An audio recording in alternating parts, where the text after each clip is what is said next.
Qué cosa más sorprendente es un libro. En cuanto se empieza a leer, se entra en la mente de otra persona.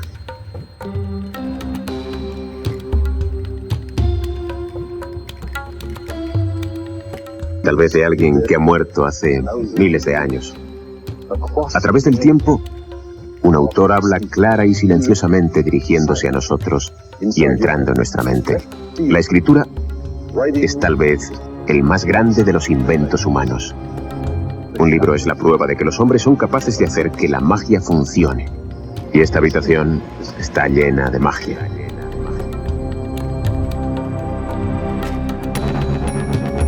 El caso de Charles Dexter Ward.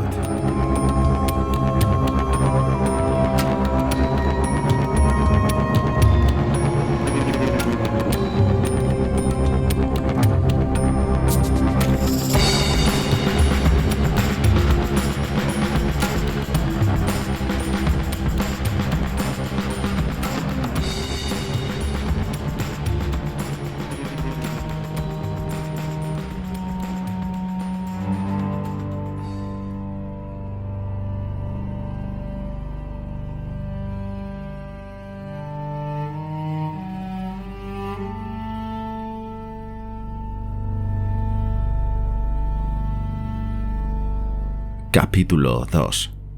Un antecedente y un horror.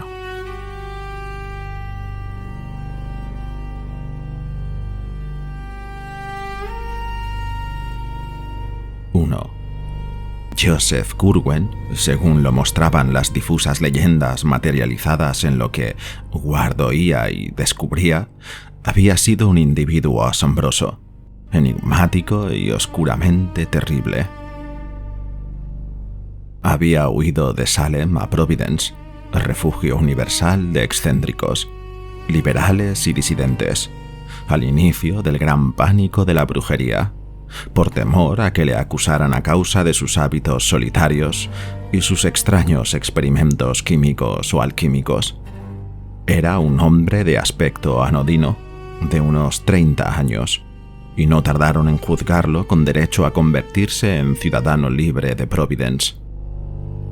Poco después, compró un solar al norte del de Gregory Dexter, al pie de Olney Street.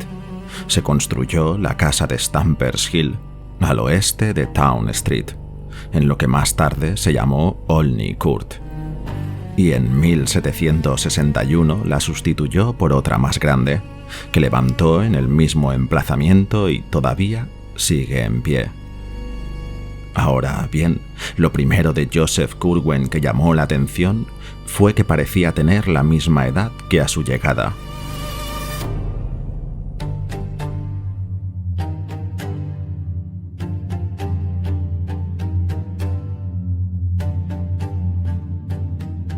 Se dedicó al negocio marítimo. Compró un derecho de muelle cerca de la ensenada de Mile End. Ayudó a reconstruir el Puente Grande en 1713 y en 1723 fue uno de los fundadores de la Iglesia Congregacional de lo Alto del Cerro, pero siempre conservó el aspecto anodino de hombre de 30 o 35 años a lo más. Pasadas unas décadas, empezó a causar extrañeza esta singular peculiaridad, pero Curwen lo explicaba diciendo que provenía de una estirpe fuerte y que llevaba una vida sencilla y descansada. Sus vecinos no se explicaban muy bien cómo podía conciliarse esa sencillez de vida con las enigmáticas idas y venidas del reservado mercader y con el resplandor de sus ventanas a todas las horas de la noche. Y tendían a atribuir su prolongada juventud y longevidad a otras causas. La mayoría afirmaba que las incesantes mixturas y cocciones de sustancias químicas tenían bastante que ver con su estado.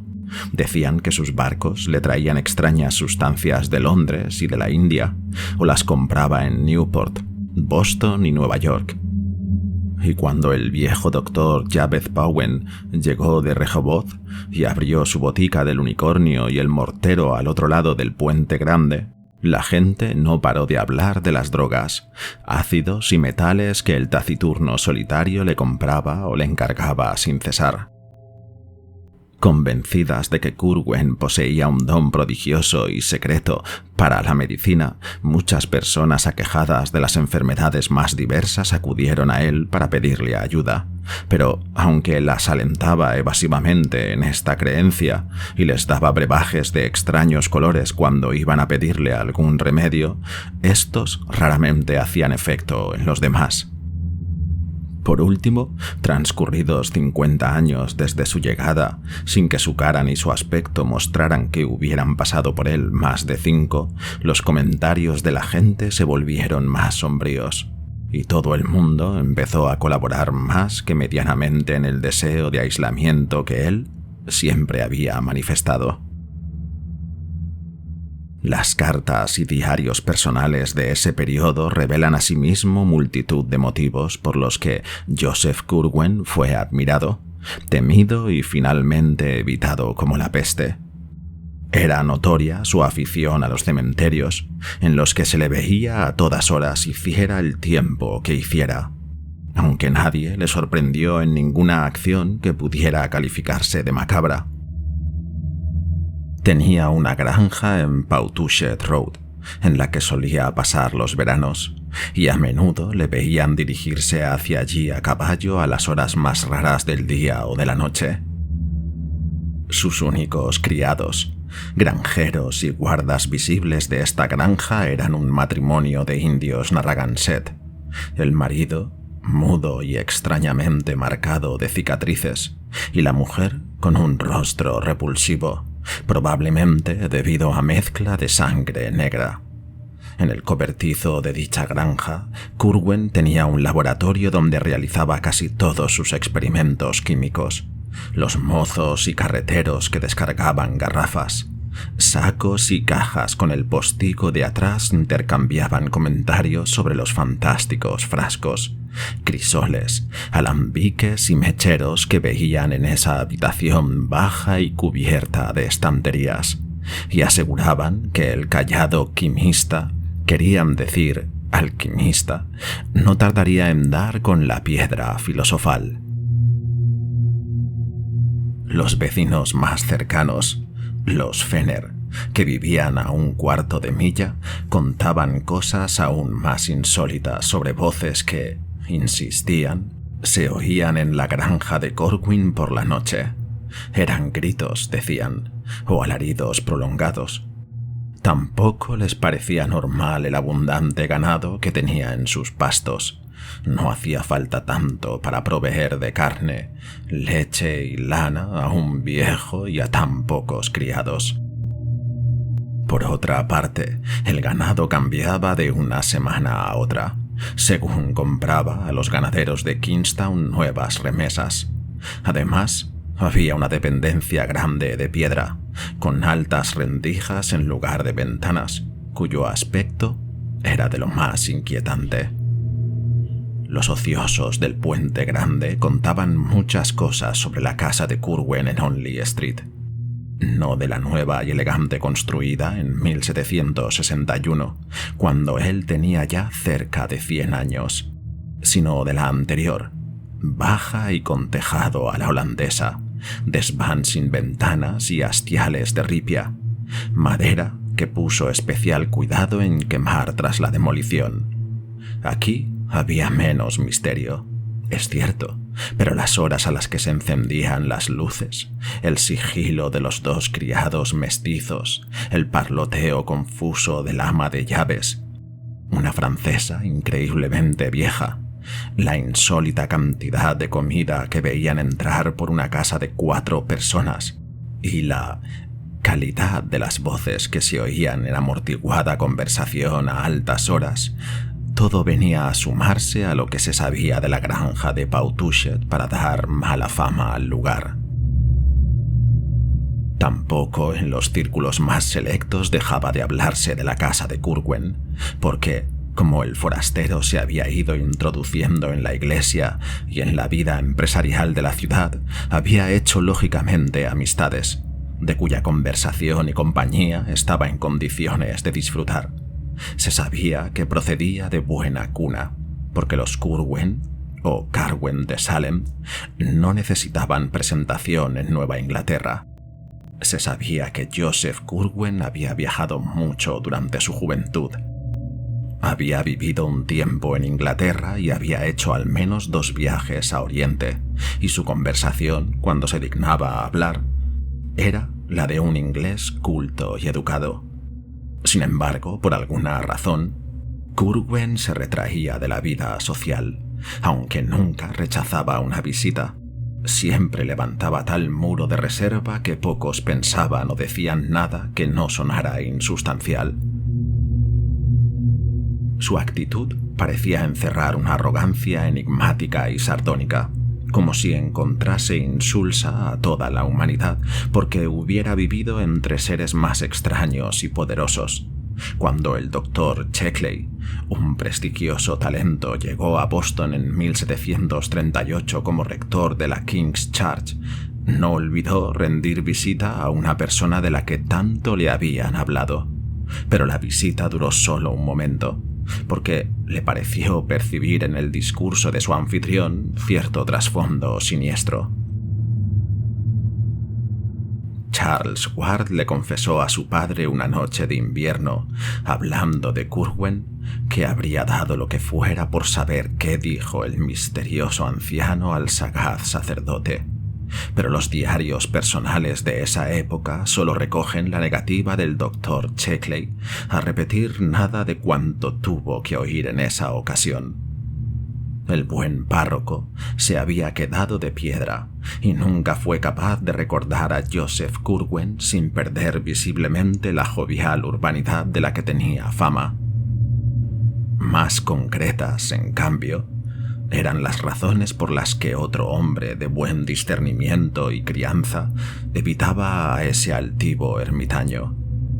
En 1746, el señor John Merritt, un maduro caballero inglés con aficiones literarias y científicas, se trasladó de la ciudad de Newport a esta otra que le estaba aventajando rápidamente en categoría, y se construyó una hermosa casa de campo en el Istmo, actualmente el centro de la mejor zona residencial. Vivía con gran elegancia y comodidad.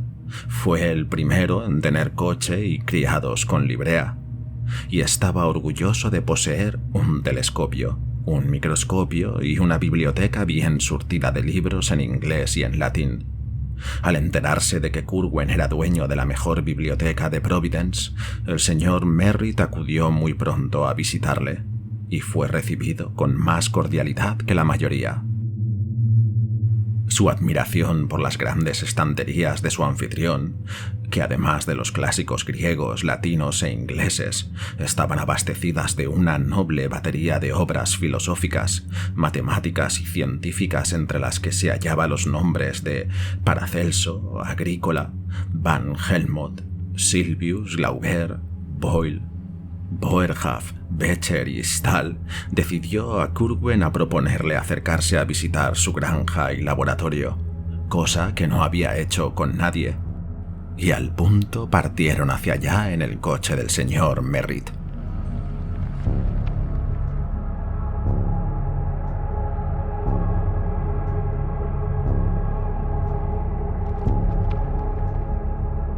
El señor Merritt siempre reconoció que no vio nada horrible en la granja, aunque afirmaba que los títulos de la biblioteca especializada en temas traumatúrgicos, alquímicos y teológicos que Curwen tenía en un aposento de la parte delantera de la casa bastaron para inspirarle una profunda aversión. Aunque fue quizá el semblante del propietario mientras se los mostraba lo que más contribuyó a crearle tal prejuicio. Esta rara colección, además de un sinfín de obras clásicas que el señor Merritt no pudo por menos de envidiar, incluía a casi todos los cabalistas, demonólogos y magos conocidos. Era una verdadera mina de saber en los dudosos dominios de la alquimia y la astrología. Allí estaban Hermes Trismegisto, en la edición de Mesnard, la Turba Philosophorum, el Liber Investigationis de Geber y la llave de la sabiduría de Artephius.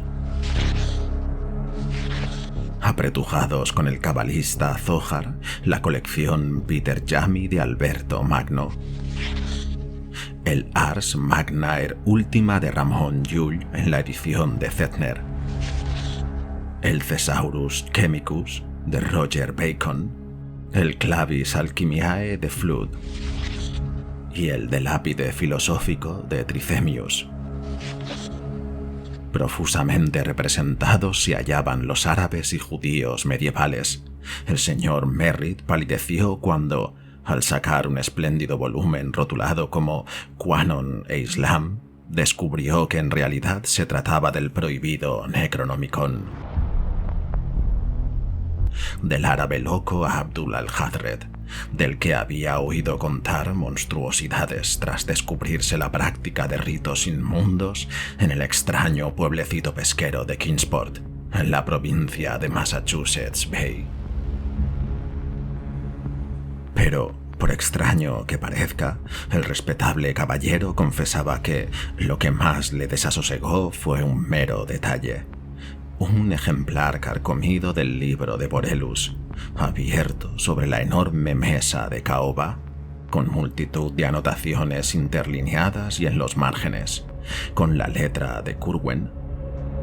Estaba abierto aproximadamente por la mitad, y uno de los párrafos tenía tales trazos temblorosos a pluma bajo las líneas de misteriosos caracteres que el visitante no pudo resistir la tentación de leerlo. No sabía si fue la naturaleza del pasaje subrayado o la febril vehemencia de los subrayados, pero una de estas dos cosas le afectó enormemente y de manera especial. El caso es que lo recordó hasta el fin de su vida. Lo escribió de memoria en su diario, y una vez intentó recitárselo a su gran amigo el Dr. Checkley, hasta que observó la manifiesta inquietud que producía en el amable rector. Decía así: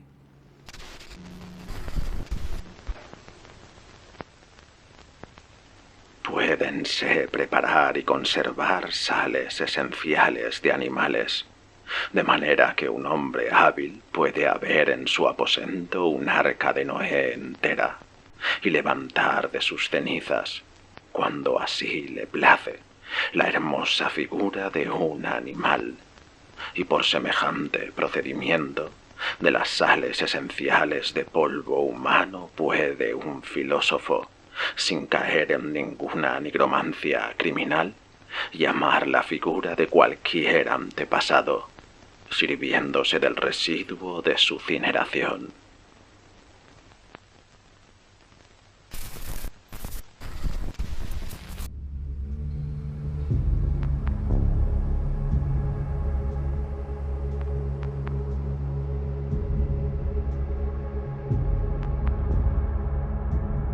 Pero era en los alrededores de los muelles, en la parte sur de Town Street, donde circulaban los peores rumores sobre Joseph Curwen.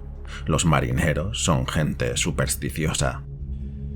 Los curtidos lobos de mar que tripulaban las innumerables balandras dedicadas al ron, esclavos y melaza, así como los osados corsarios y los grandes bergantines de los Brown, los Crawford y los Tillinghast, hacían disimulados signos de protección cada vez que veían la figura delgada, engañosamente joven, levemente corvada y con el pelo amarillo, entrar en el depósito de Curwen de Dublon Street, o hablando con los capitanes y sobrecargos en el largo muelle donde sus barcos cabeceaban inquietos.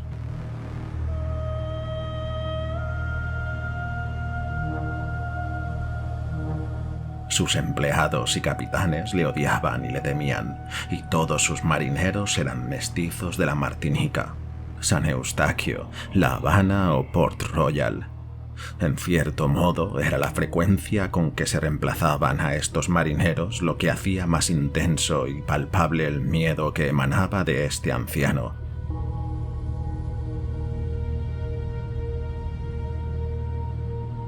Una tripulación recibía permiso para bajar a tierra cuando estaba en la ciudad. Algunos de sus miembros recibían el encargo de hacer un recado aquí o allá, y cuando volvían a reunirse, casi indefectiblemente faltaba uno o más hombres.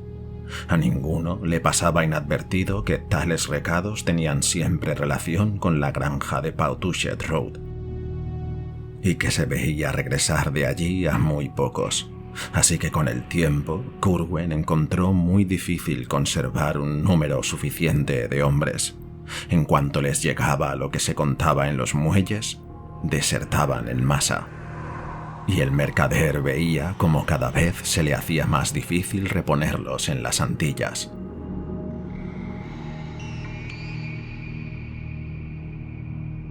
Hacia 1760, Joseph Curwen era prácticamente un excluido de la sociedad.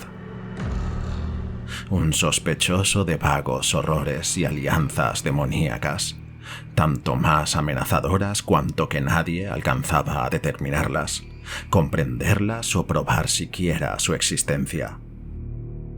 La gota que colmó el vaso fueron quizá las desapariciones de soldados ocurridas en 1758, cuando en marzo y abril de ese año estuvieron acampados en Providence 2 regimientos reales que se dirigían a Nueva Francia, y cuyo número de hombres iba disminuyendo inexplicablemente a un ritmo mucho mayor que el debido a las habituales deserciones.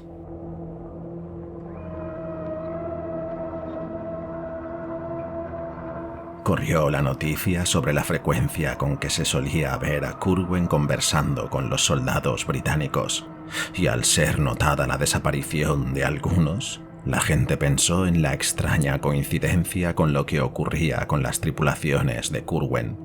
No se sabe qué habría podido pasar de no haber recibido los regimientos orden de reemprender la marcha.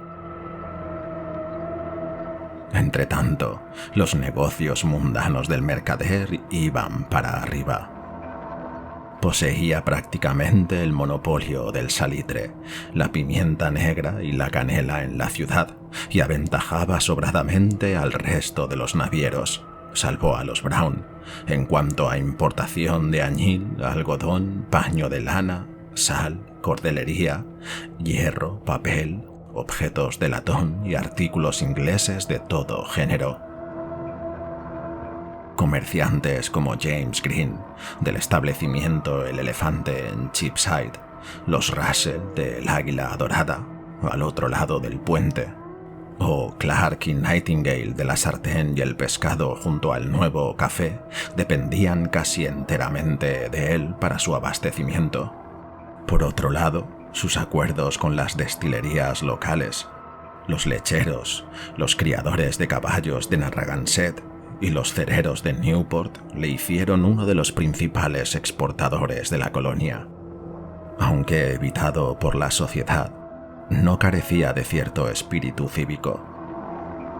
Cuando ardió el edificio del Tribunal del Condado, participó generosamente en las loterías que ayudaron a construir uno nuevo de ladrillo, que aún se levanta al fondo de su paseo, en la vieja calle Mayor, en 1761.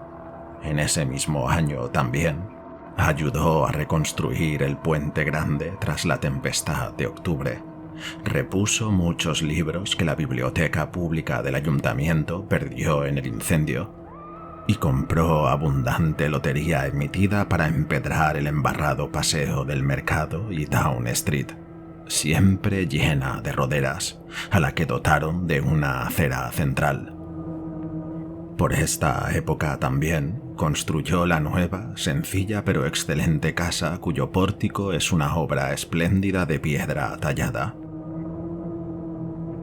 Cuando los partidarios de Whitefield se desgajaron de la iglesia del Dr. Cotton en 1743 y fundaron la del diácono Snow, al otro lado del puente, Curwen optó por ellos, aunque se le habían enfriado el fervor y la asiduidad.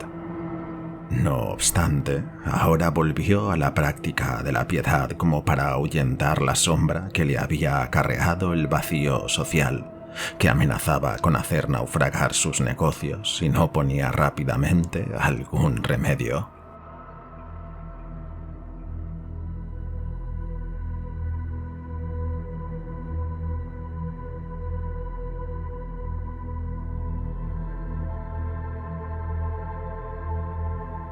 II. Era patético, dramático, grotesco ver a este hombre pálido y extraño, con aspecto de haber llegado apenas a la madurez pese a haber cumplido los 100 años. Pugnado por salir de una nube de pavor y execración demasiado vaga para precisarla o analizarla, pero es tal el poder del dinero y de los gestos superficiales que consiguió atemperar un poco el manifiesto rechazo que difundía a su alrededor, sobre todo al cesar de repente las súbitas desapariciones de marineros. Asimismo, debió de emplear un extremo cuidado y sigilo en sus expediciones a los cementerios, porque no se le volvió a sorprender en tales vagabundeos.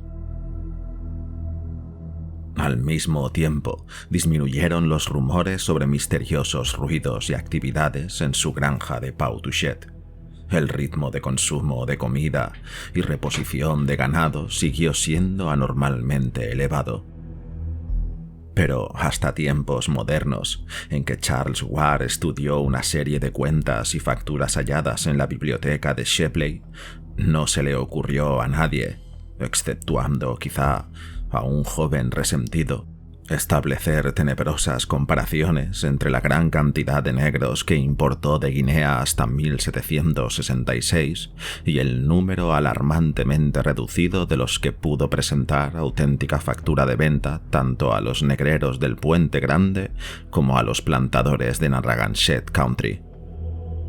Evidentemente, la astucia y la ingeniosidad de este detestado personaje no tenían límite cuando se encontraba ante la necesidad de ejercerlas. Pero el efecto de toda esta tardía rectificación fue irremediablemente escaso. La gente siguió desconfiando de él y evitándolo. A decir verdad, el solo hecho de que pareciese joven a su edad lo justificaba de sobra. Él se daba cuenta de que al final lo pagaría su fortuna. Sus complicados estudios y experimentos, fueran los que fuesen, requerían grandes ingresos para sufragarlos, y dado que un cambio de escenario le privaría de las ventajas comerciales que había adquirido, no le parecía acertado empezar de nuevo en otra región. La prudencia le exigía restablecer su relación con los ciudadanos de Providence, de manera que su aparición no provocara el silencio en las conversaciones, excusas manifiestas para irse y una atmósfera de tensión y de desazón. Sus empleados, extraídos ahora del residuo de los indigentes y sin techo a quien nadie emplearía, le ocasionaban numerosos quebraderos de cabeza. En cuanto a los capitanes y oficiales, los conservaba solo a base de astucia, mediante algún tipo de ascendiente sobre ellos, una hipoteca, un pagaré o una información comprometedora para su bienestar. En muchos casos, consignan algunos diarios con cierto pavor. Curwen demostró poseer poderes casi sobrenaturales para averiguar secretos de familia a los que daba un uso tenebroso.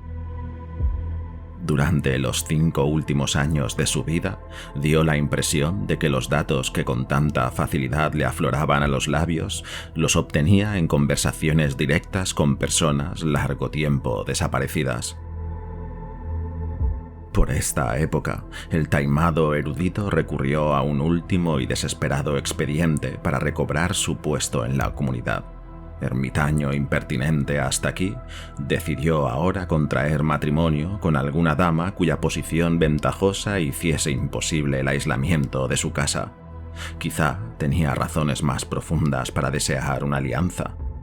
Razones tan alejadas de la esfera cósmica conocida que solo los papeles hallados siglo y medio después de su muerte dieron lugar a que alguien las sospechara, aunque nunca podrán saberse con seguridad. Por supuesto, sabía el horror y la indignación que podía despertar cualquier intento de solicitar a una dama, así que buscó a su alrededor alguna joven sobre cuyos padres pudiera ejercer la conveniente presión. Comprobó que no era tarea fácil, dado que exigía que reuniese belleza, cualidades y posición.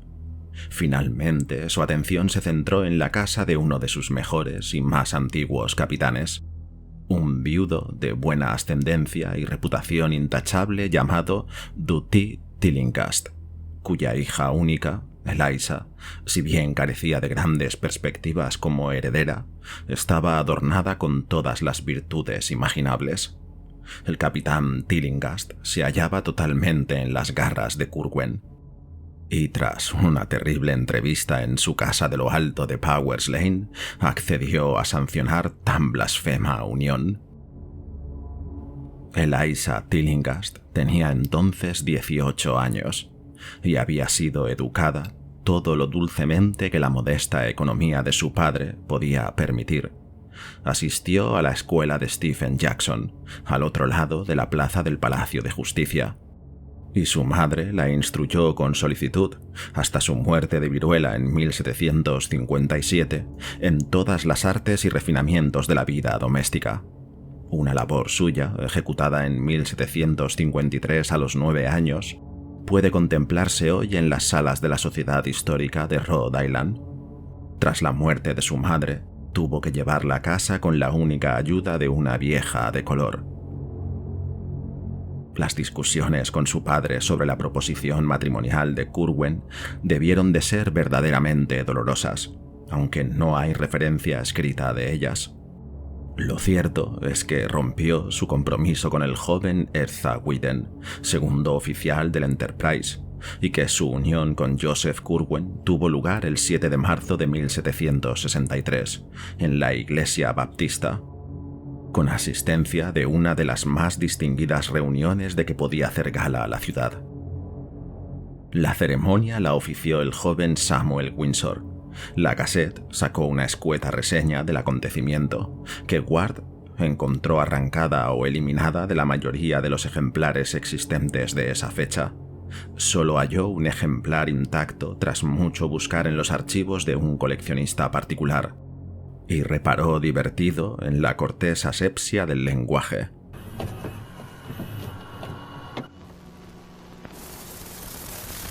El pasado lunes por la tarde se desposaron el señor Joseph Curwen, mercader de esta ciudad, y la señorita Eliza Tillinghast, hija del capitán Dutty Tillinghast, joven de excelentes virtudes, a las que suma la belleza de su persona, que sin duda adornarán el matrimonio y perpetuarán su felicidad.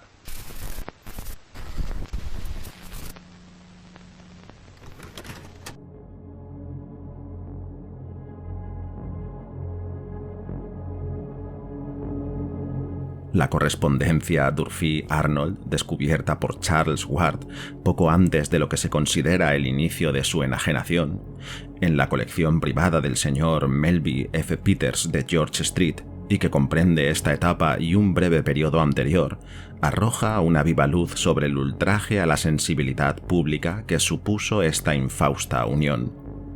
Es innegable, no obstante, que los Tillinghast gozaban de gran estima social, así que una vez más, Joseph Curwen vio su casa frecuentada por personas a las que jamás habría podido inducir a cruzar el umbral. Su aceptación, sin embargo, distaba mucho de ser completa, y a los ojos de la sociedad su esposa era víctima de esta forzada transacción. Sea como fuere, su absoluto aislamiento se suavizó. En cuanto al trato a su esposa, el recién casado tenía asombrados a todos, ella incluida, ya que hacía gala de una afabilidad y una consideración exquisitas. La nueva casa de Olney Street estaba ahora totalmente libre de manifestaciones perturbadoras, y aunque Curwen visitaba a menudo la granja de Pawtucket, donde su esposa no puso los pies jamás, parecía un ciudadano normal más que en ninguna otra etapa de sus largos años de residencia. Solo una persona seguía manteniendo una abierta hostilidad hacia él. Erzá Whedon, el joven oficial de barco cuyo compromiso con Eliza Tillinghast había quedado roto de manera tan inesperada, quien había jurado públicamente vengarse, y aunque de carácter tranquilo por lo general, abrigaba ahora un odio obstinado que no auguraba nada bueno al marido usurpador. El 7 de mayo de 1765 nació el único vástago de Curwen, una hija que fue acristianada por el reverendo John Graves de la King's Church, a la que el marido y la esposa se habían adherido poco después de casarse a fin de adoptar una especie de término medio entre sus respectivas filiaciones congregacional y baptista. El registro de este bautismo, así como el del matrimonio 2 años antes, fue tachado de la mayoría de los libros de la Iglesia y de los anales del ayuntamiento donde deberían figurar. Charles Ward localizó con gran dificultad uno y otro cuando se enteró del cambio de apellido de la viuda, cosa que le llevó al descubrimiento de su propio parentesco y le inspiró el obsesivo interés que le arrastró a la locura. El registro de ese nacimiento lo encontró curiosamente en la correspondencia del Dr. Graves con los herederos, quien se había llevado una copia del archivo cuando dejó la parroquia al estallar la revolución. Ward consultó esta fuente porque sabía que su tatarabuela, Anne Tillinghast Potter, había sido episcopaliana. Poco después del nacimiento de su hija, acontecimiento que al parecer acogió con un entusiasmo muy poco acorde con su habitual frialdad, Curwen decidió posar para un retrato. Lo encargó a un escocés de talento llamado Cosmo Alexander, entonces residente en Newport y más tarde famoso por haber sido el primer maestro de Gilbert Stuart. Se decía que el retrato fue ejecutado sobre un panel de la biblioteca de su casa de Olney Court, pero ninguno de los 2 viejos diarios que lo mencionaban daban una pista sobre su paradero final. En esta época, el errático erudito dio muestras de una inusitada abstracción y pasaba todo el tiempo que podía en su granja de Pautuchet Road. Se le notaba en un estado de contenida excitación o de suspenso, como si esperase algo excepcional o estuviese a las puertas de algún descubrimiento trascendental. Al parecer, tenía relación con la química o la alquimia, porque trasladó a la granja casi todos los libros sobre estas materias que había en su casa.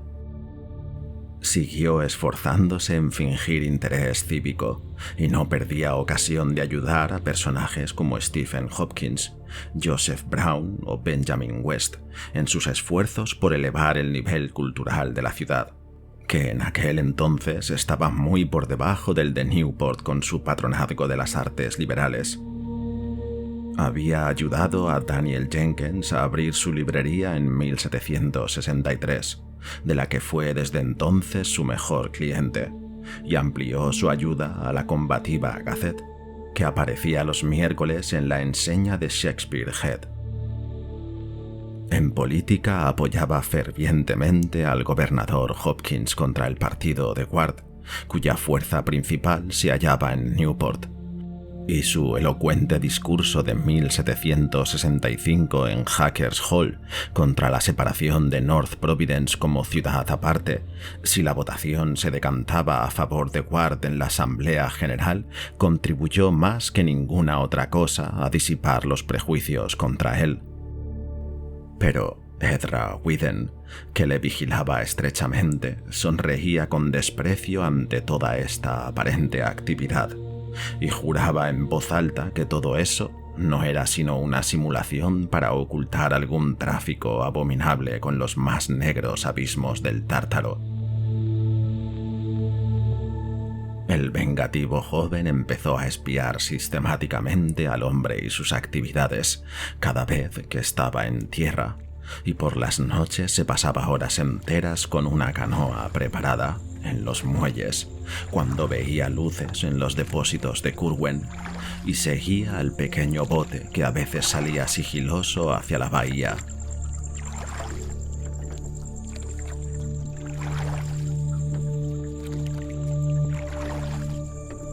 Asimismo, acechaba lo más atentamente que podía la granja de Pau Touchet, y en una ocasión fue mordido gravemente por los perros que le soltó la vieja pareja de indios.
En 1766, Joseph Curwen sufrió su cambio final.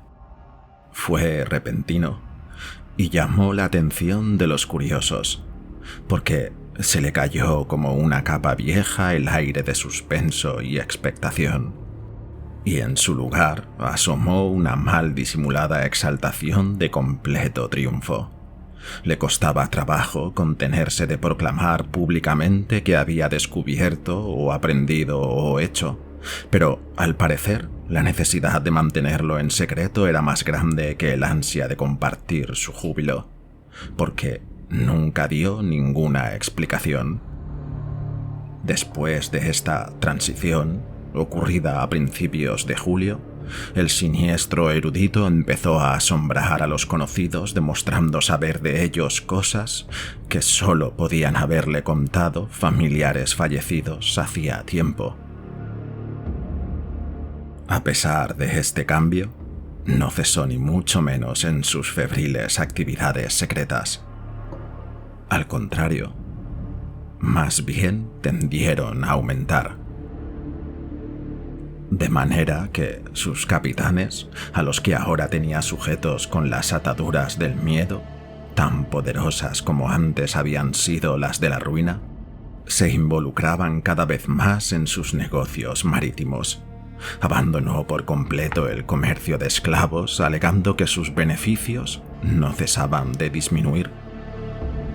Pasaba todos los ratos que podía en la granja de Pau Touchet, si bien de tiempo en tiempo corría la noticia de su presencia en lugares que, aunque no próximos a los cementerios, estaban tan relacionados con ellos que la gente curiosa se preguntaba hasta dónde había cambiado de costumbres el viejo mercader. Ezra Whedon, cuyas ocasiones para espiarle eran inevitablemente breves y esporádicas a causa de sus viajes, poseía no obstante una tenacidad vindicativa de la que carecía la gente del campo y de la ciudad, y sometía los movimientos de Curwen a un escrutinio como nadie había hecho hasta el momento. Muchas maniobras insólitas de los barcos de este extraño mercader se atribuían a los tiempos inseguros en que todos los colonos parecían dispuestos a oponerse a las provisiones de la ley del azúcar, que asfixiaba el desarrollo del tráfico marítimo. El contrabando y la evasión estaban a la orden del día en la bahía de Narragansett, y el desembarco de mercancías ilícitas durante la noche era cosa corriente.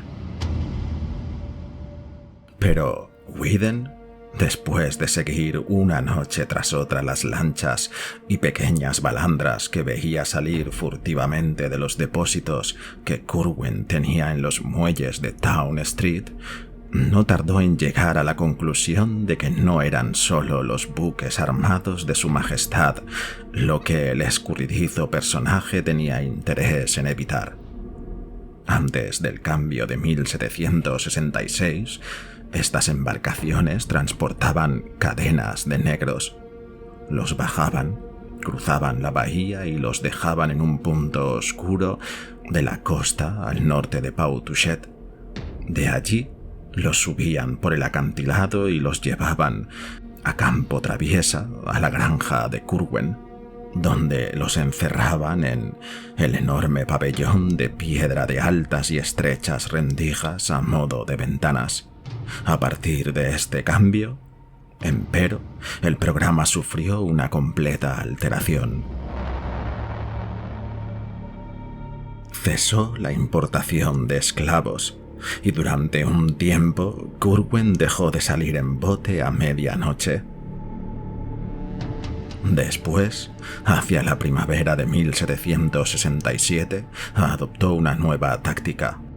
Sacó sus lanchas de los muelles oscuros y callados, esta vez para navegar bahía abajo, quizá hasta Punta Namkit, donde se encontraban con extraños buques de considerable calado y aspecto diverso, de los que recogían cierto cargamento. Los marineros de Curwen lo depositaban en el sitio habitual de la costa, y de allí era transportado a la granja. Una vez allí, lo introducían en el enigmático edificio de piedra que antes había acogido a los negros.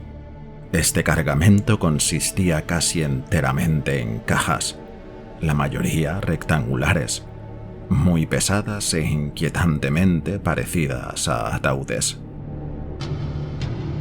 Weeden vigilaba la granja con perseverancia incansable, visitándola por las noches durante largos periodos. Apenas dejaba pasar una semana sin ir a echar una ojeada, salvo cuando el suelo estaba nevado y podían delatarle las huellas. Pero incluso entonces se acercaba todo lo que le permitía el camino transitado o el hielo del río vecino, a fin de observar los rastros que podían haber dejado otros.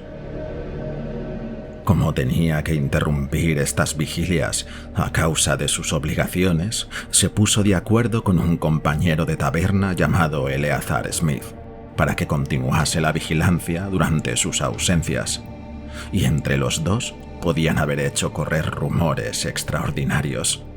Si no lo hicieron, fue porque sabían que tal publicidad habría alertado a la caza y habría sido imposible continuar las pesquisas. En vez de eso, querían averiguar algo concreto antes de emprender ninguna acción. Lo que sabían debía de ser algo sin duda alarmante. Charles Ward comentó a menudo a sus padres lo mucho que sentía que Weeden hubiera quemado sus cuadernos. Lo único que se sabe de sus pesquisas es lo que Eleazar Smith dejó escrito de manera no muy coherente, y lo que otros diarios y cartas repetían tímidamente de las declaraciones que, al final, hicieron los dos, según las cuales la granja era únicamente la cáscara de una amenaza inmensa y repugnante, demasiado profunda e inasible para poder hacerse de ella algo más que una oscura idea. Weeden y Smith llegaron pronto al convencimiento de que debajo de la granja había una serie de galerías y catacumbas habitadas por una cantidad considerable de gente, además del viejo indio y su mujer. La casa era una reliquia vieja y puntiaguda de mediados del siglo XVII, con un enorme cañón de chimenea, ventanas con celosía y cristales en rombo, y su laboratorio bajo la vertiente norte del tejado, que bajaba casi hasta el suelo. Este edificio se hallaba alejado del otro. Sin embargo, a juzgar por las diferentes voces que se oían en su interior a todas horas, debían de estar comunicados mediante algún pasadizo secreto. Esas voces, antes de 1766, habían sido meros gruñidos y susurros de negros, o gritos frenéticos acompañados de extraños cánticos o invocaciones. Después de esa fecha, sin embargo, adoptaron un cariz singular y terrible, ya que recorrían toda una escala de matices, desde murmullos de sorda aquiescencia hasta explosiones de furia frenética, pasando por conversaciones cavernosas, gemidos de súplica, jadeos de ansia y gritos de protesta. Parecían proferidos en diferentes lenguas, todas conocidas por Curwen, en cuyos ásperos acentos se discernían a menudo réplicas de reprobación o de amenaza. A veces parecía que había en la casa varias personas: Curwen, algunos cautivos y los que custodiaban a estos cautivos. Y sonaban voces de una calidad que ni Whedon ni Smith habían oído nunca, a pesar de haber estado en multitud de puertos extranjeros, junto a otras que les parecían poder identificar como de este o aquel país. Las conversaciones adoptaban siempre una pauta como de catecismo, como si Curwen sacase alguna clase de información a unos prisioneros recalcitrantes o aterrados. Whedon anotó literalmente en su cuaderno muchos retazos de conversaciones que había logrado discernir, porque a menudo utilizaban el inglés, el francés y el español, lenguas que él conocía, pero ninguna de estas anotaciones había sobrevivido.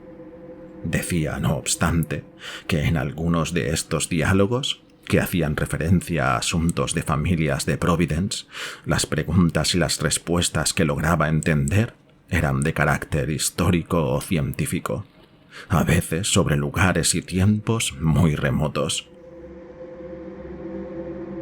En una ocasión, por ejemplo, un individuo que se mostraba alternativamente hosco y furioso fue interrogado en francés sobre la muerte del príncipe negro en Limoges, en 1370, como si ésta hubiera sido llevada a cabo por alguna razón oculta que el cautivo debía conocer.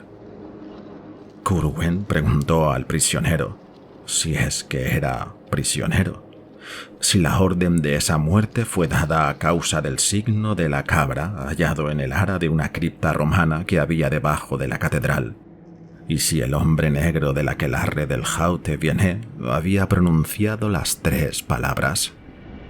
Al no obtener respuesta, el interrogador, por lo visto, tuvo que recurrir a medidas extremas, porque sonó un terrible alarido seguido de silencio, y a continuación, un gemido y un golpe sordo.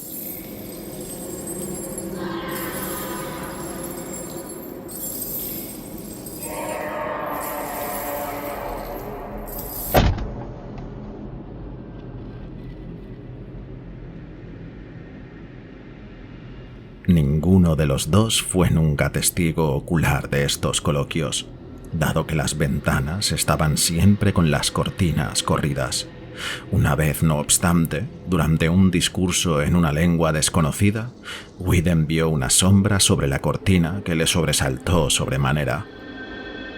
Le recordó a un muñeco de unos títeres que había visto en el otoño de 1764, en Hatcher's Hall, cuando un hombre de Germantown, Pensilvania, dio una asombrosa función de marionetas anunciada como Vista de la famosa ciudad de Jerusalén, en la que están representados la ciudad de Jerusalén, el templo de Salomón, su trono real, sus notables torres y montes, así como las angustias de nuestro Salvador desde el huerto de Getsemaní hasta la cruz del monte Gólgota. Ingeniosa pieza de imaginería, digna de ser vista por los curiosos. Fue en esta ocasión cuando Whedon, que se había acercado a la ventana de la habitación delantera de donde salían las voces, dio un respingo que despabiló al viejo matrimonio indio y motivó que soltaran los perros. A partir de entonces no volvieron a oírse más conversaciones en la casa, y Whedon y Smith concluyeron que Curwen había trasladado su teatro de actividades a regiones inferiores. Estaba bastante claro por infinidad de detalles, que tales regiones existían efectivamente. De tiempo en tiempo subían inequívocamente débiles gritos y gemidos de lo que no parecía sino tierra sólida, en lugares alejados de la casa, mientras que detrás, oculta por los arbustos que bordeaban el río, donde el terreno descendía en precipitado declive hacia el valle del Pau-Touchet, descubrieron una puerta en arco, de roble, enmarcada en gruesa albañilería. Evidentemente se trataba de un acceso a las cavernas interiores del cerro. Whedon ignoraba cuándo y cómo habían sido construidas estas catacumbas, pero sí señaló a menudo cuán fácilmente podían llegar por el río, sin que nadie les viera, cuadrillas de obreros. Era evidente que Joseph Curwen utilizaba a sus marineros mestizos para las funciones más diversas. Durante las intensas lluvias de la primavera de 1769, los dos espías se dedicaron a estudiar minuciosamente la pendiente por si afloraba del subsuelo algún secreto, y vieron recompensada su búsqueda con el descubrimiento de gran profusión de huesos animales y humanos en lugares donde se había formado profundas hoyas.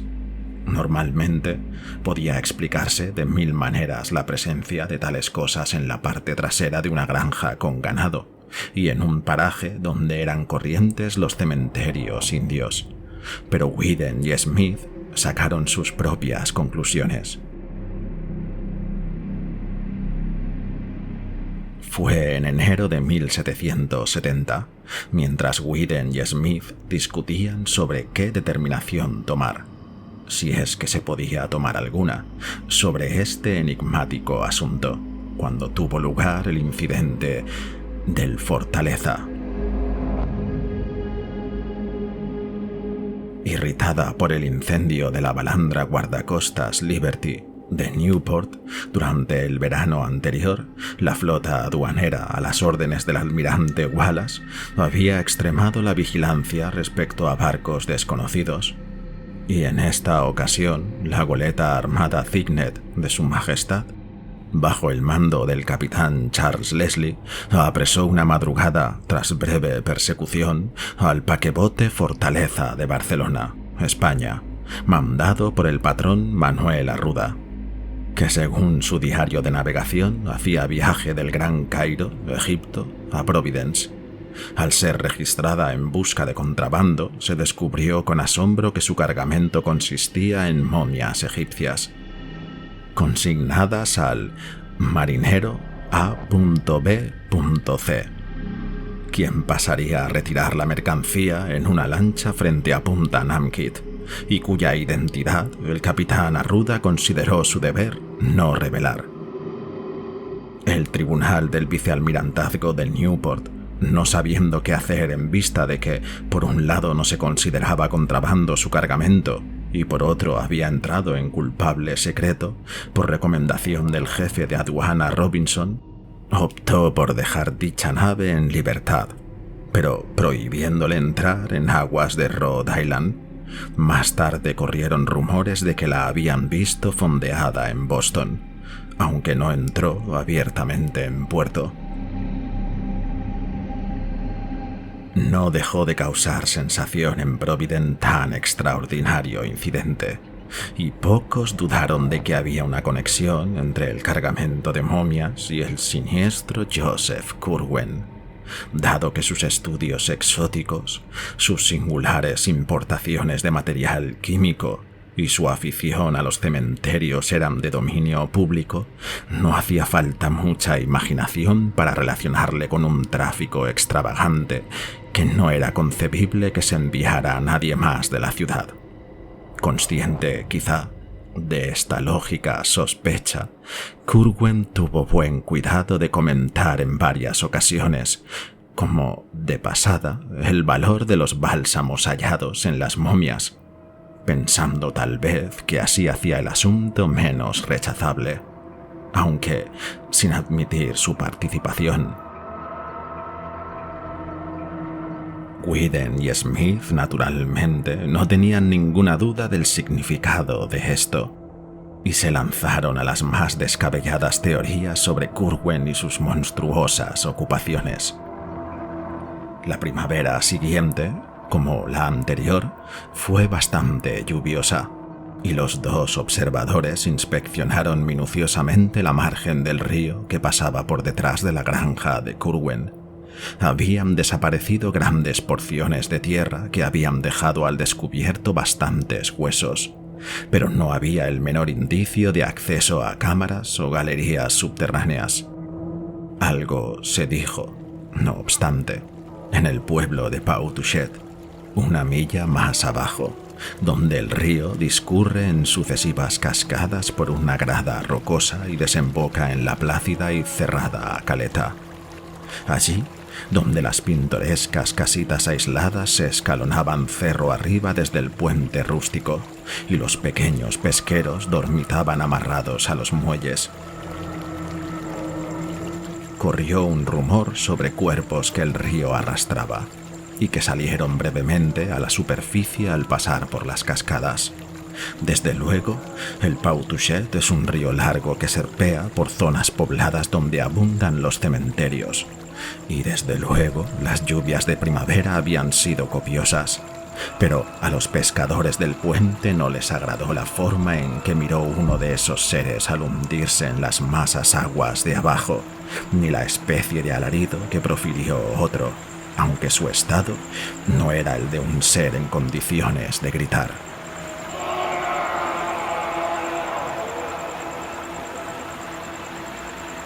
Esto hizo que Smith, Whedon se hallaba en uno de sus viajes, acudiese deprisa a la parte de atrás de la granja, donde sin duda se habría producido algún gran socavón.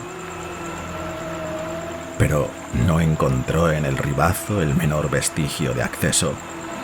Había habido un pequeño desprendimiento, pero dejó un mero talud de tierra mezclada con arbustos. Smith estuvo cavando aquí y allá, haciendo calas, pero desistió ante la falta de resultado, o quizá por temor a obtenerlo. Sería interesante imaginar qué habría hecho el tenaz y vengativo Whedon de haber estado entonces en tierra.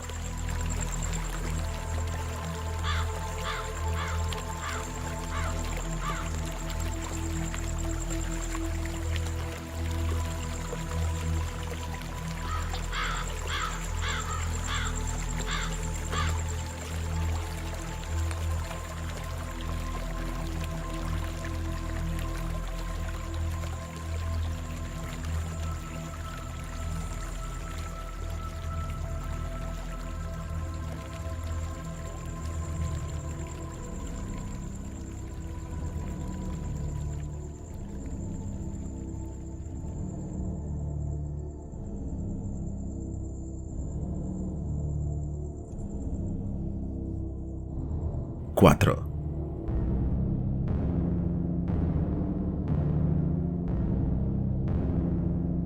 En el otoño de 1770, Whedon juzgó que había llegado la hora de participar a otros sus descubrimientos, porque tenía un montón de datos que ensamblar y un testigo ocular que refutaría una hipotética acusación de que los celos y los deseos de venganza le habrían disparado la fantasía. Al primero que escogió para confiarle lo que sabía fue al capitán James Mathewson, del Enterprise, quien por un lado le conocía lo bastante para no dudar de su veracidad, y por otro tenía suficiente peso en la ciudad para ser escuchado con respeto. La entrevista tuvo lugar en un reservado de arriba de la taberna de Sabine, vecina a los muelles, con Smith presente, el cual lo confirmó prácticamente todo punto por punto. Pudo verse que el capitán Mathewson estaba enormemente impresionado. Como casi todos los de la ciudad, tenía negras sospechas respecto a Joseph Curwen, por lo que solo necesitó esta confirmación y ampliación de datos para convencerse del todo. Al concluir, estaba muy serio y pidió a los dos jóvenes que no dijesen nada. Él transmitiría la información por separado, a 10 o 12 ciudadanos, de los más doctos y destacados de Providence, y escucharía el consejo que pudieran ofrecer.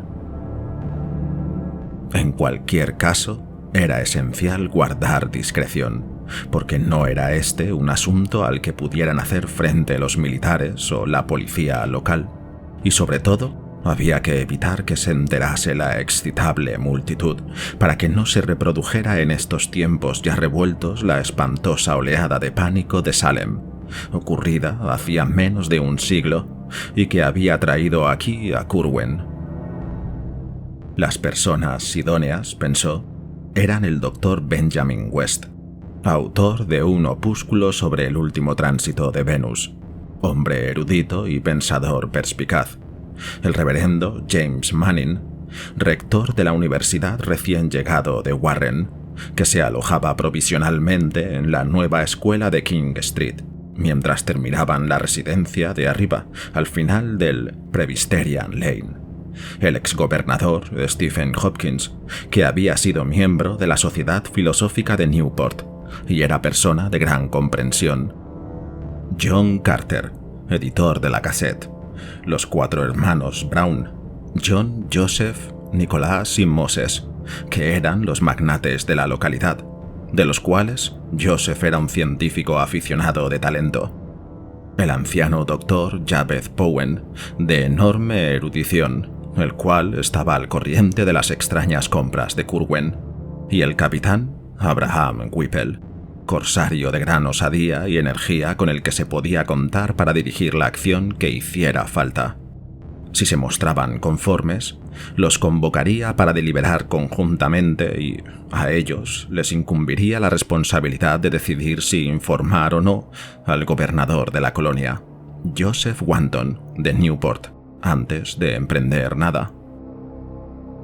La misión del capitán Matthewson superó sus mayores expectativas, porque si bien halló algo escépticos a 1 o 2 de los confidentes escogidos respecto a la parte macabra de lo que contó Whedon, no hubo ninguno que no juzgara necesario llevar a cabo alguna acción secreta y coordinada. Curwen, estaba claro, constituía para el bienestar de la ciudad y de la colonia una potencial amenaza que había que suprimir a toda costa. A finales de diciembre de 1770 se reunió un grupo de eminentes ciudadanos en casa de Stephen Hopkins y debatieron las distintas posibilidades. Se leyeron cuidadosamente las notas que Whedon había entregado al capitán Matthewson y él y Smith fueron llamados para que aportasen detalles. Una especie de temor se había apoderado de los reunidos antes de que concluyese la asamblea, aunque sobre este temor se impuso la inflexible determinación del capitán Whipple, que expresó de manera radical y con muchos exabruptos. No lo comunicarían al gobernador porque había que actuar de espaldas a la ley. Si Curwen disponía de fuerzas ocultas de no se sabía qué magnitud, no se le podía conminar sin más a que abandonase la ciudad. Podía tomar represalias insospechadas, y aun en el caso de que el siniestro personaje accediera, su marcha no significaría sino un mero cambio de lugar de esta carga inmunda. Eran tiempos turbulentos, y los que venían burlando a las autoridades aduaneras desde hacía años no iban a quedarse quietos si lo que les motivaba era algo de más envergadura. Había que sorprender a Curwen en su granja de Pawtucket con una buena partida de hombres avezados en el corso y brindarle una última oportunidad de explicarse. Si se demostraba que estaba loco y se divertía profiriendo gritos y fingiendo voces, lo llevarían a encerrar como era de rigor. Si aparecía algo más y se comprobaba que eran efectivamente reales los horrores subterráneos, él y cuantos estuviesen con él debían desaparecer. Podía hacerse con discreción, sin informar siquiera a su viuda ni al padre de ésta de lo que allí aconteciera. Mientras debatían estas graves medidas, ocurrió en la ciudad un incidente tan terrible e inexplicable que durante un tiempo no se habló de otra cosa en varias millas a la redonda. En mitad de una noche de luna del mes de enero, con el suelo cubierto de espesa nieve, resonaron en el río y en el monte una serie de gritos espantosos que hicieron que asomaran cabezas soñolientas en todas las ventanas.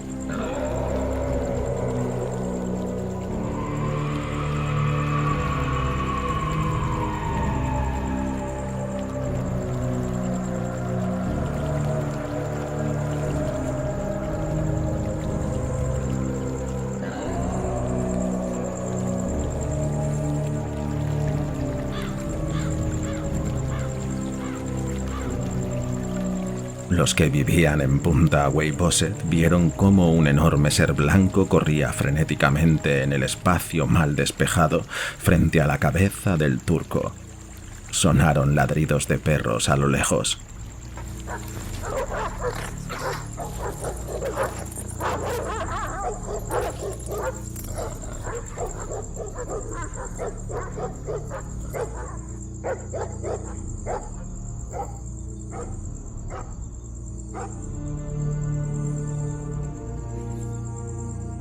Pero enmudecieron en cuanto se hizo audible el clamor de la ciudad despertada.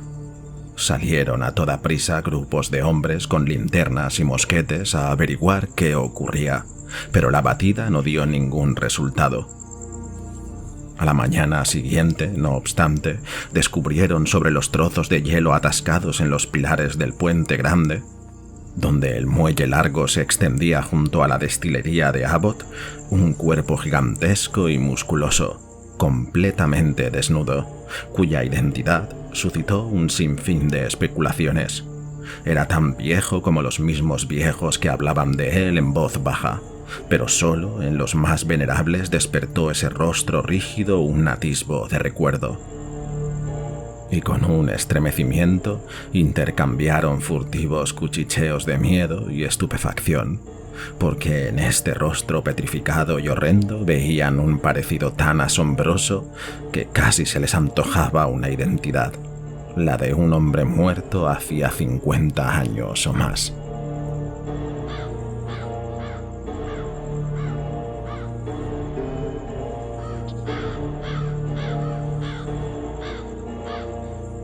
Erzá Whedon estuvo presente en el descubrimiento y, acordándose de los ladridos de la noche, subió por Weyboset Street, cruzó el puente del muelle del barro y se dirigió al lugar de donde había provenido. Se sintió dominado por una singular expectación. Así que no se sorprendió cuando, al llegar al final del barrio, donde la calle se convertía en el camino de Pau-Touchet, topó con unas huellas extrañísimas en la nieve. El gigante desnudo había sido perseguido por varios perros y un nutrido grupo de hombres con botas, y se veía claramente donde los perros y sus dueños habían dado media vuelta. Habían abandonado la persecución al llegar a las proximidades de la ciudad. Whedon sonrió torvamente y siguió las huellas como algo rutinario hasta el punto donde empezaban.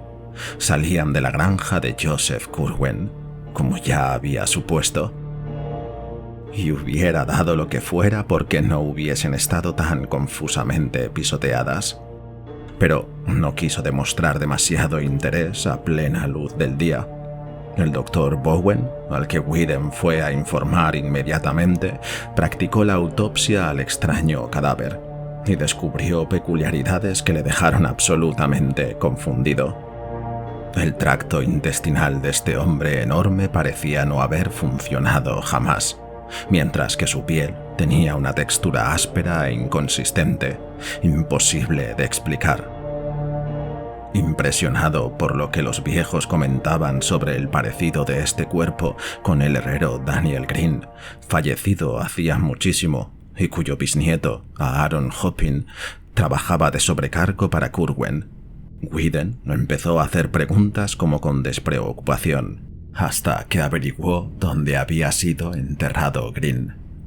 Esa noche, un grupo de 10 hombres visitó el antiguo cementerio norte, al final de Herendens Lane, y abrieron la sepultura del herrero.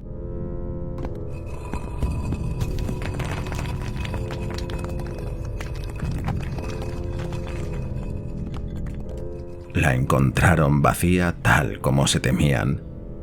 Entretanto, se habían dado instrucciones a los correos para que interceptaran la correspondencia de Joseph Curwen, de manera que poco antes del incidente del cuerpo desnudo habían descubierto una carta de un tal Jedediah Horn, de Salem, que hizo pensar mucho a los conjurados. Algunos pasajes se conservaron en archivos privados de la familia, donde Ward los encontró. Decían así: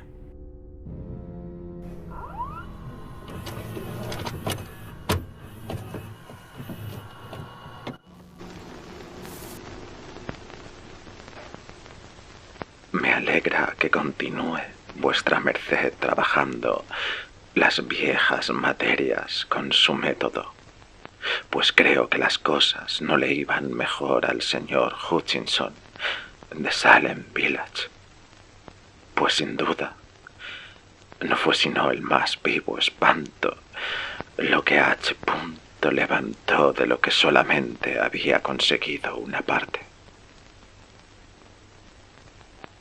Lo que vuestra merced me envió no dio resultado, sea porque algo faltaba o porque las palabras no fueron retamente dichas por mí o escritas por vuestra merced. Aquí solo me siento desorientado.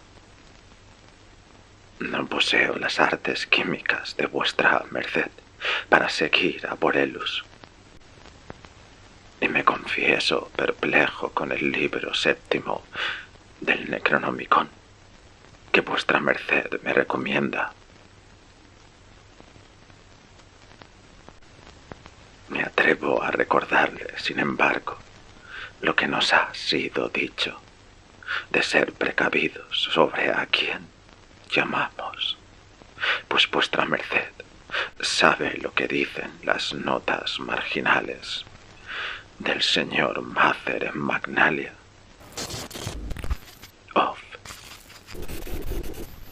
Y puede juzgar cuán verdaderamente forman de esa espantosa criatura. Y otra vez me atrevo a recomendarle que no debe llamar a nadie a quien después no pueda reducir, o sea, que pueda volverse contra vuestra merced, de manera que no le puedan valer sus más eficaces instrumentos.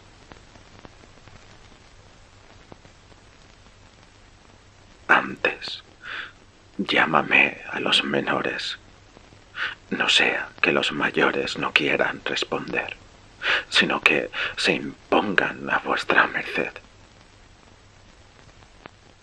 Me sobrecoge leer en la suya que conoce lo que contiene la caja de ébano de Ben Zeriatnamik, porque sé quién se lo ha podido decir.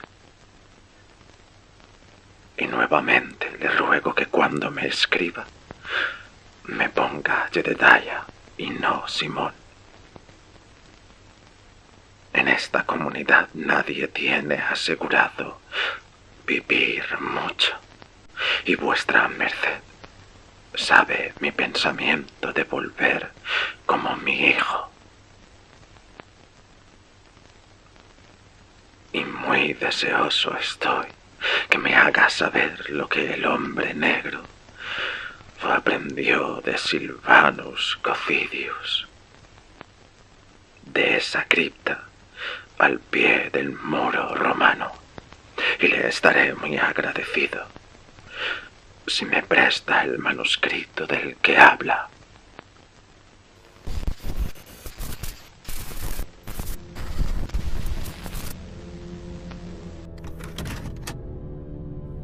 Otra carta sin firma de Filadelfia le hizo pensar mucho también, en especial el siguiente párrafo.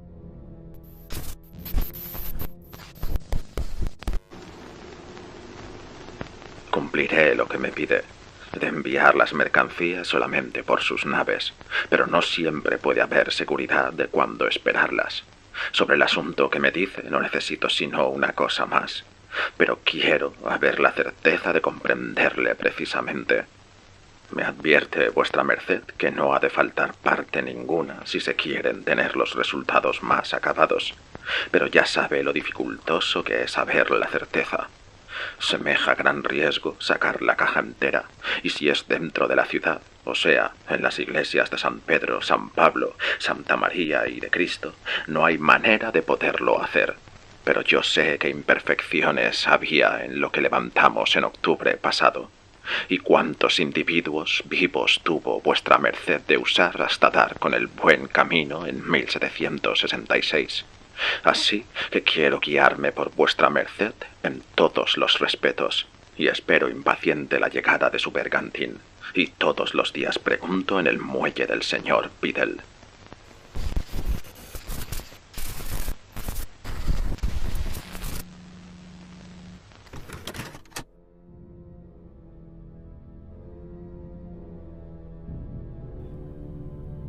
Una tercera carta sospechosa estaba escrita en una lengua desconocida, e incluso con un alfabeto desconocido. En el diario de Smith que Charles Ward descubrió hay una combinación simple de caracteres, muy repetida, copiada con torpeza. Las autoridades de la Universidad Brown han dictaminado que se trata del alfabeto amárico o abisinio, aunque no han identificado las palabras. Ninguna de estas epístolas le llegó a Curwen, aunque la desaparición de Jedediah Horn de Salem, registrada poco más tarde, revela que los ciudadanos de Providence tomaron ciertas medidas. En la Sociedad Histórica de Pensilvania se conserva también una extraña carta recibida por el Dr. Shippen, referente a la presencia de un sujeto inmundo en Filadelfia, pero había en marcha medidas más decisivas, y es en las reuniones secretas celebradas en los depósitos de los Brown, de marineros probados y juramentados y viejos y leales corsarios, donde hay que buscar los principales resultados de las revelaciones de Whedon. De manera lenta y segura, fueron elaborando un plan de campaña que no iba a dejar ni rastro de los malignos misterios de Curwen. Curwen, a pesar de todas las preocupaciones, debió de percibir algo en el ambiente, porque ahora empezó a observársele una expresión sumamente preocupada. Su coche era visto a todas horas en la ciudad y en el camino de Pawtucket, y poco a poco fue dejando el aire de forzada simpatía con que últimamente había tratado de contrarrestar el prejuicio de la ciudad. Los vecinos más próximos a su granja, los Fenner, vieron una noche un gran haz de luz que subía hacia el cielo desde una abertura del tejado de aquel misterioso edificio de piedra con altas y estrechísimas ventanas, y corrieron inmediatamente a Providence a dar parte a John Brown de esta novedad.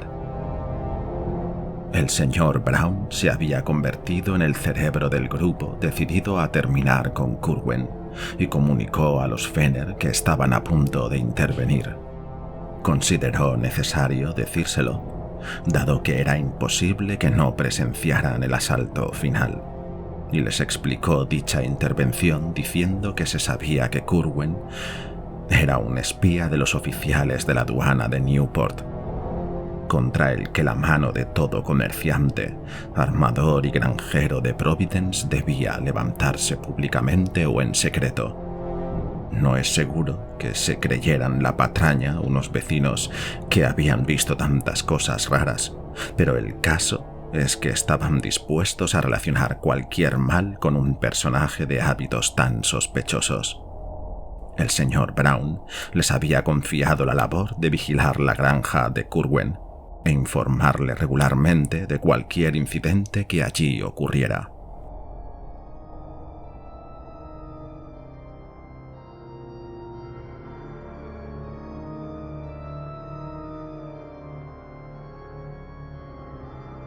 (5)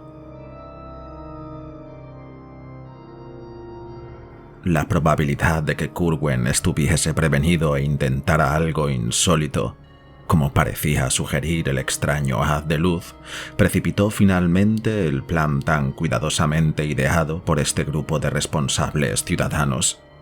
Según el diario de Smith, el viernes 12 de abril de 1771, a las 10 de la noche, se reunieron un centenar de hombres en la sala de la taberna de Thurston del Hotel El León de Oro, en Punta Weybosset, al otro lado del puente.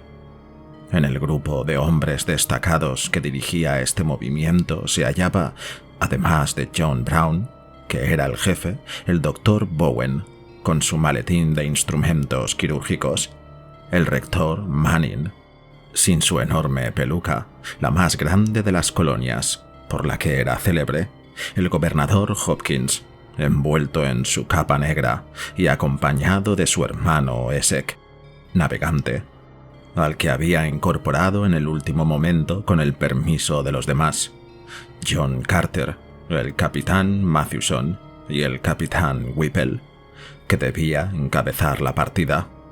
Conferenciaron aparte en un reservado, después de lo cual salió el capitán Whipple a la sala, tomó juramento a todos y les dio las últimas instrucciones. Eleazar Smith estaba entre los primeros, sentado en el reservado, esperando a que llegara Erzawiden, encargado de espiar a Curwen y avisar cuando saliera en su coche hacia la granja. A eso de las 10:30 oyeron un ruido atronador en el puente grande y a continuación, en la calle que seguía, el estrépito de un coche. Así que no hizo falta esperar a Widen para saber que el sentenciado personaje había salido para su última noche de impía hechicería.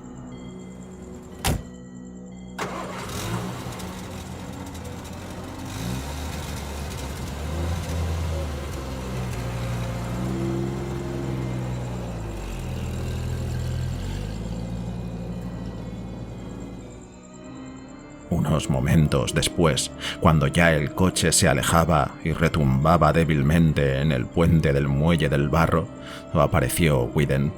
Los integrantes de la partida formaron militarmente en la calle y se echaron al hombro sus fusiles de chispa, escopetas o arpones balleneros que traían consigo. Widen y Smith estaban con ellos. De los responsables de las deliberaciones estaban presentes también para intervenir el capitán Whipple, que iría al mando, el capitán S. Hopkins, John Carter, el rector Manning, el capitán Mathewson y el doctor Bowen, además de Moses Brown, que había llegado a las 11 y se había perdido la sesión preliminar de la taberna. Todos estos hombres libres, con un centenar de marineros, emprendieron la marcha sin demora, ceñudos y algo inquietos cuando dejaron atrás el muelle del barro e iniciaron la subida por la suave cuesta de Broad Street hacia el camino de Pawtucket.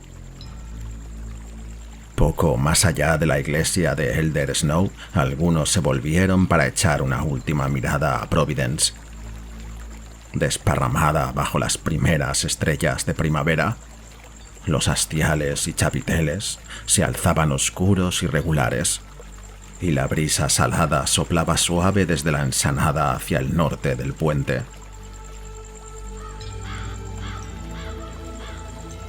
Vega estaba encima del gran cerro, al otro lado del agua, cuya cresta de árboles interrumpía el tejado del edificio de la universidad todavía sin terminar. Al pie de ese cerro y a lo largo de las estrechas y empinadas callejas de su ladera dormía el casco antiguo, la vieja Providence, por cuya seguridad y cordura estaban a punto de acabar con tan monstruosa y colosal blasfemia.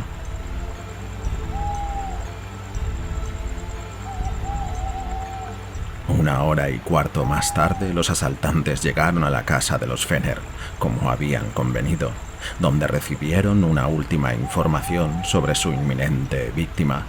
Había llegado a su granja hacía media hora, y poco después volvió a proyectarse hacia el cielo el haz de extraña luz, aunque no había luz en las ventanas. Últimamente venía ocurriendo así. y mientras escuchaban esta información, otro gran resplandor se elevaba hacia el sur.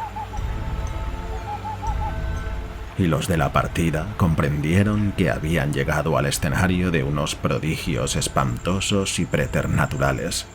El capitán Whipple dividió ahora a su gente en 3 cuerpos, uno de 20 hombres, a las órdenes de Eleazar Smith. Se dirigiría a la playa para defender el embarcadero contra cualquier refuerzo que pudiera llegarle a Curwen, hasta que se le mandase acudir con un mensajero si la situación en la granja se volvía desesperada. Un segundo grupo de 20 hombres, a las órdenes del capitán S. Hopkins, entraría calladamente en la depresión del río, detrás de la granja de Curwen, y echaría abajo con hachas o pólvora la puerta de roble descubierta en el ribazo. En cuanto al tercero, rodearía la casa y los edificios adyacentes. De esta última sección, un tercio lo conduciría el capitán Matthewson al enigmático edificio de piedra y altas y estrechas ventanas.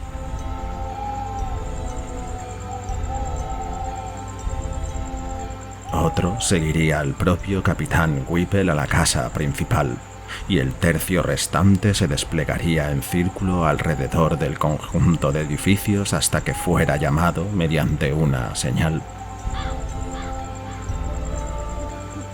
El grupo del río debía derribar la puerta del ribazo a una simple señal de silbato, y después permanecería al acecho para apresar a quien quisiera que surgiese del interior. Al sonar 2 toques de silbato, se adentraría por la abertura para hacer frente al enemigo o unirse a los asaltantes. El grupo del edificio de piedra, al oír ambas señales, actuaría de manera parecida. A la primera forzaría la entrada y a la segunda bajaría por las galerías que hubiera hasta la más inferior, y se uniría a la lucha que sin duda se iba a entablar en las cavernas. Una tercera señal, esta de emergencia, consistente en 3 toques, haría acudir inmediatamente a la reserva que entretanto permanecería preparada. Sus 20 hombres se dividirían en 2 grupos y entrarían en las desconocidas profundidades por la casa y el edificio de piedra.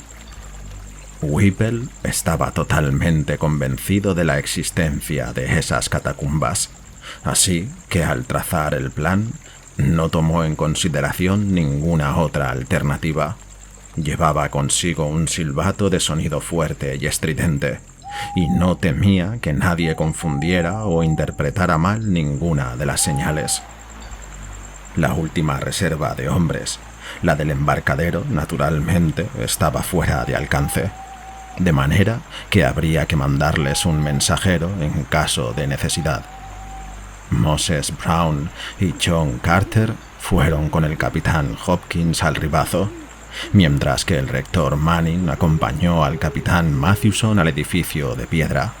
El doctor Bowen, con Hertha Whedon, se quedó con el grupo del capitán Whipple que iba a asaltar la casa.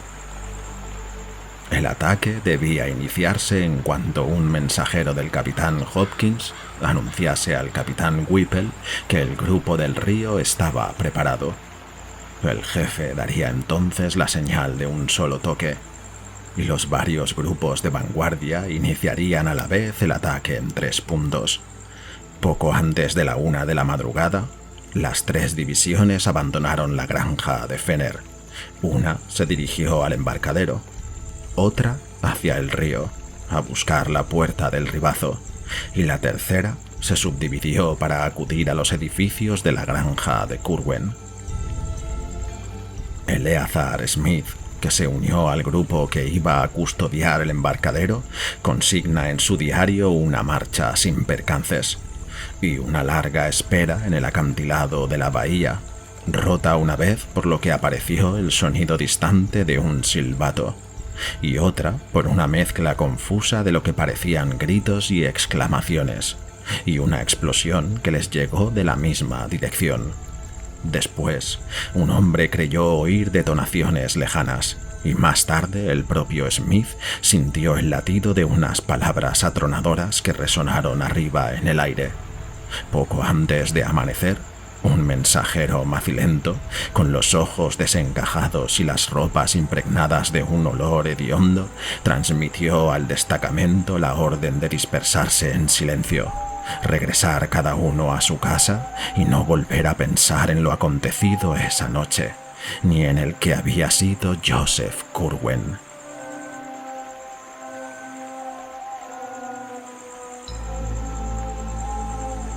El ademán del mensajero tuvo una fuerza de convicción que sus palabras no habrían logrado transmitir, porque, aunque muchos conocían a este marinero, su alma había perdido o adquirido oscuramente algo que le hacía un ser aparte. La misma impresión les causaron después otros compañeros que habían entrado en esa zona de horror. La mayoría habían perdido o adquirido algo indefinible, indescriptible. Habían visto, oído o percibido algo no destinado a humanas criaturas y ya no lo pudieron olvidar. Jamás salió de ellos un solo comentario, porque incluso para el más común de los instintos hay fronteras terribles. Y de este mensajero, los del grupo de la playa recibieron un pavor que casi les selló los labios. Muy poco es lo que salió nunca de ellos, y el diario de Eleazar Smith es el único testimonio escrito que ha sobrevivido de esa expedición que partió del hotel El León de Oro, bajo las estrellas.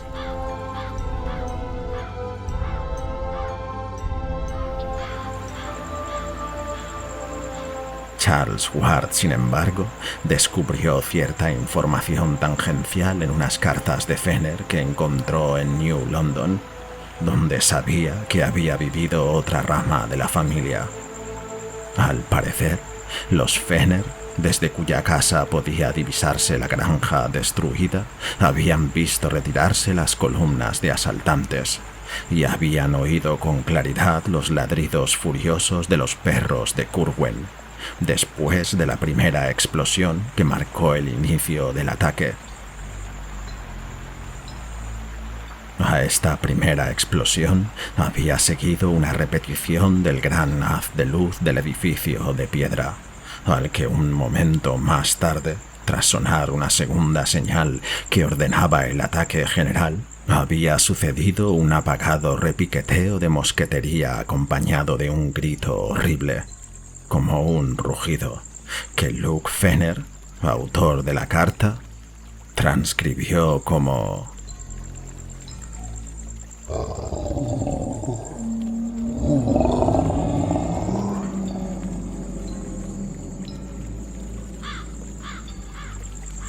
Este grito, no obstante, poseía una calidad que la escritura es incapaz de expresar, aunque Luke Fenner cuenta que su madre se desmayó al oírlo. Poco después se repitió con menos fuerza, así como nuevos y más apagados estampidos de mosquetería.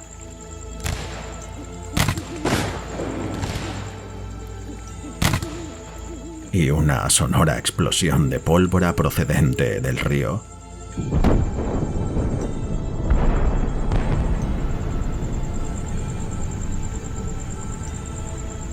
Como una hora después, empezaron a ladrar frenéticamente todos los perros, y en el suelo se produjeron unos retumbos tan marcados que los candeleros temblaron en la repisa de la chimenea.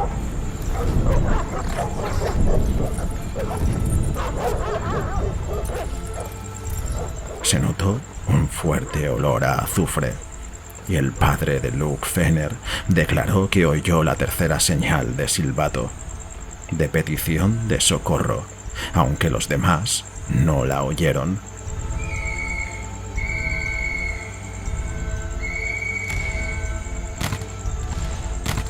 Otra vez hubo amortiguadas descargas de mosquetería.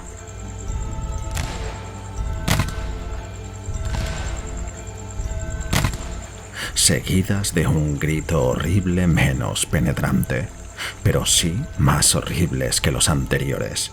Una especie de gorgoteo o tos repugnante, plástica y gutural, cuya semejanza con el grito se debía sin duda más a su prolongación y a la impresión psicológica que a su calidad.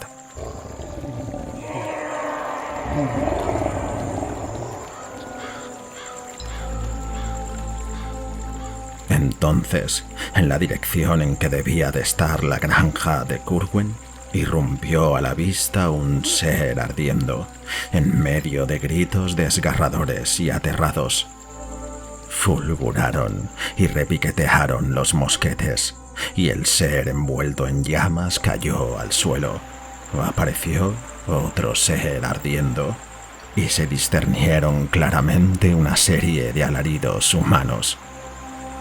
Fener añade que logró exclamar frenéticamente: «Dios Todopoderoso, ampara a tu cordero».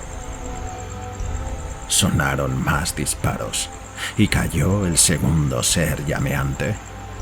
Después hubo un silencio como de 3/4 de hora. Al término de este tiempo, el pequeño Arthur Fener, hermano de Luke, dijo que veía una niebla roja que ascendía hacia las estrellas desde la execrable granja. Nadie más que el niño pudo testificar esto, pero Luke consigna la significativa coincidencia con el pánico de casi convulsivo terror que en ese mismo instante arqueó el lomo y erizó los pelos de los 3 gatos que se hallaban en la habitación. 5 minutos más tarde sopló un viento frío, y el aire se impregnó de una insoportable pestilencia que solo la brisa fresca del mar impidió que el grupo de la playa y las personas que permanecían despiertas en el pueblo de Pau Touchet lo notaran. Ninguno de los Fener había percibido nunca semejante hedor, lo que hizo que les inspirara una especie de pavor enervante, mucho más intenso que el olor de la tumba o del pudridero. Casi inmediatamente sonó una voz terrible que ningún desventurado podría olvidar jamás después de haberla oído. Llegó atronadora del cielo, como una condenación, y las ventanas tabletearon al apagarse su resonancia.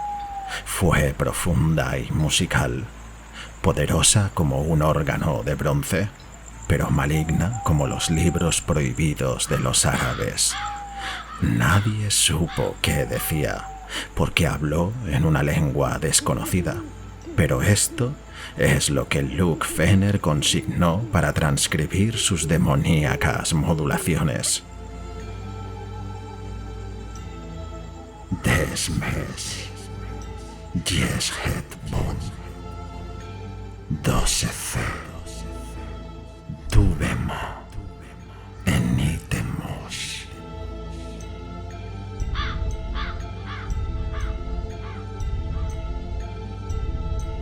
Hasta el año 1919, nadie relacionó esta rudimentaria transcripción con nada de cuanto comprende el saber humano.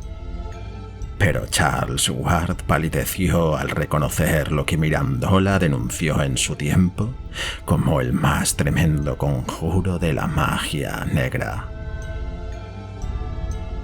Un grito inconfundiblemente humano, o chillido múltiple, unísono, pareció responder a este maligno portento desde la granja de Curwen, y a continuación se hizo más densa la misteriosa pestilencia al mezclarse con otra igualmente insoportable. Un lamento claramente distinto del grito se elevó ahora, y se prolongó ululante en paroxismos ascendentes y descendentes. A veces se hacía casi articulado, aunque ninguno de los que lo oyeron pudo identificar una sola sílaba, y llegado a un punto parecía rayar en los límites de una risa histérica y diabólica. Seguidamente brotó de 12 de gargantas humanas un último chillido de horror, y de absoluta locura. Un chillido que llegó alto y claro a pesar de la profundidad de donde provenía. Después, la oscuridad y el silencio se apoderaron de todo. Hacia el cielo ascendían volutas de humo que iban borrando las estrellas, pero no había llamas, de manera que al día siguiente no apareció ningún edificio calcinado o dañado. Hacia el amanecer, 2 mensajeros asustados, con las ropas impregnadas de olores monstruosos imposibles de identificar, llamaron a la puerta de Fener y pidieron un barril de ron que pagaron generosamente. Uno de ellos dijo a la familia que Joseph Curwen era un caso concluido y que no debía hablarse más de lo ocurrido esa noche. Aunque sonaron arrogantes esas palabras, el aspecto del que lo decía disipaba todo sentimiento de ofensa y les confería una tremenda autoridad. Al extremo de que solo estas cartas de Luke Fener, en las que pedía a su pariente de Connecticut que las destruyese, quedaron como un testimonio de lo que habían visto y oído. El hecho de que ese pariente no cumpliera su ruego, con lo que se salvaron dichas cartas, evitó que el caso se hundiera en un piadoso olvido. Charles Ward tenía un detalle más que añadir, resultado de una larga encuesta entre los vecinos de Pautuchet sobre tradiciones ancestrales. El viejo Charles Slocum de este pueblo dijo que sabía por su bisabuelo que se habló de un cuerpo que había aparecido carbonizado y retorcido en el campo una semana después de que se anunciara la muerte de Joseph Curwen. Lo que mantuvo vivo ese rumor fue la idea de que este cuerpo, hasta donde podía colegirse, dado lo quemado y retorcido que estaba, no era enteramente humano, ni totalmente identificable con ningún animal que la gente de Pautuchet hubiera visto nunca o del que tuviera noticia.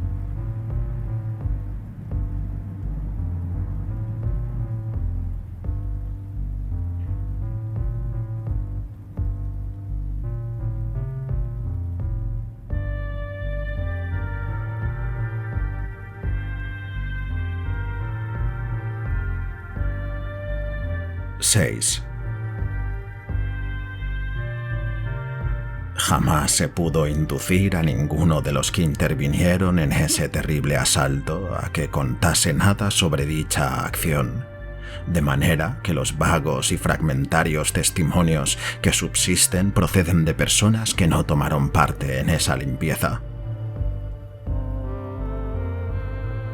Hay algo terrible en el empeño con que los asaltantes destruyeron todo vestigio que recordara siquiera remotamente el asunto. Murieron 8 marineros, pero, aunque sus cuerpos no fueron devueltos, sus familias se dieron por satisfechas con la explicación de que había habido un enfrentamiento con el resguardo de la aduana. La misma información justificó los numerosos heridos, a todos los cuales curó y vendó el doctor Jabez Powen, que había acompañado a la expedición. Lo más difícil de explicar fue el olor nauseabundo que impregnaba a todos los asaltantes, cosa de la que se estuvo hablando durante semanas. De los que marcharon a la cabeza, los más gravemente heridos fueron el capitán Whipple y Moses Brown, y hay cartas de sus esposas que revelan la perplejidad que les produjo la reticencia y la actitud defensiva que mostraron al preguntárseles sobre sus vendajes. A todos los que habían participado se les veía psicológicamente avejentados, calmados, quebrantados. Por fortuna, eran hombres físicamente fuertes y de convicciones religiosas simples y ortodoxas, porque de haber sido más introspectivos y de más complejidad psíquica, les habría ido mucho peor. El rector Manning era el más afectado, pero incluso él logró salir de la negra oscuridad y neutralizar los recuerdos con oraciones. Cada uno de estos cabecillas desempeñó un destacado papel en años posteriores, y quizá fue una suerte que así ocurriera. Poco más de un año después, el capitán Whipple dirigió a la multitud que quemó el guardacostas Gaspé. Acción audaz en la que podemos ver una medida encaminada a borrar esos recuerdos inmundos. A la viuda de Joseph Curwen le entregaron un ataúd de plomo de raro diseño, sellado, que encontraron allí preparado para cuando hiciera falta, en el que le dijeron que descansaba el cuerpo de su marido.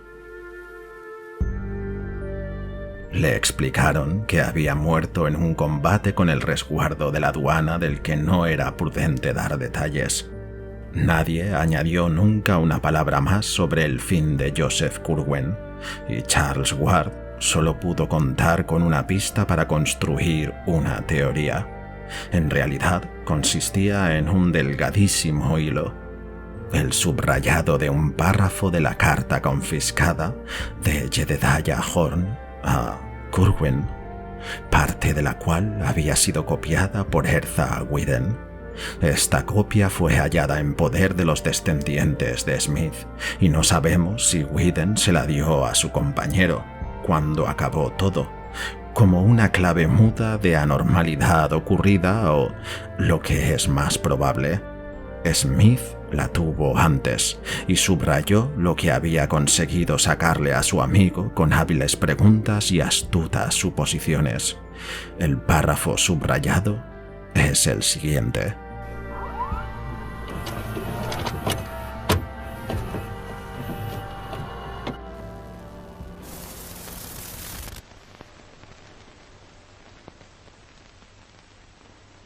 Y otra vez me atrevo a recordarle que no debe llamar a nadie a quien después no pueda reducir.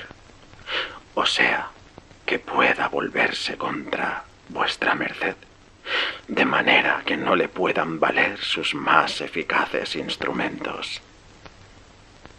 Antes llame a los menores, no sea que los mayores no quieran responder, sino que se impongan a vuestra merced.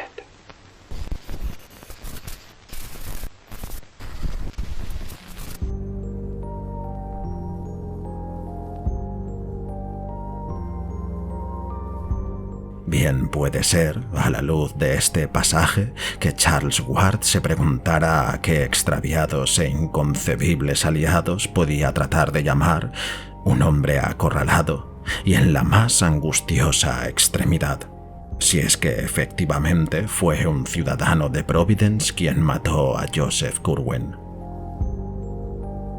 Los cabezas del asalto contribuyeron eficazmente a borrar del mundo y de los anales de Providence toda memoria del muerto. Al principio no les movía ningún radicalismo, por lo que habían dejado que la viuda, así como el padre y la hija de ésta, siguieran ignorantes de la verdad de los hechos. Pero el capitán Tillinghast era un hombre sagaz, y no tardó en averiguar circunstancias que le llenaron de horror y le decidieron a pedir a su hija y a su nieta que cambiasen de apellido, quemasen la biblioteca y los documentos que quedaban y quitasen la inscripción de la losa que cubría la sepultura de Joseph Curwen.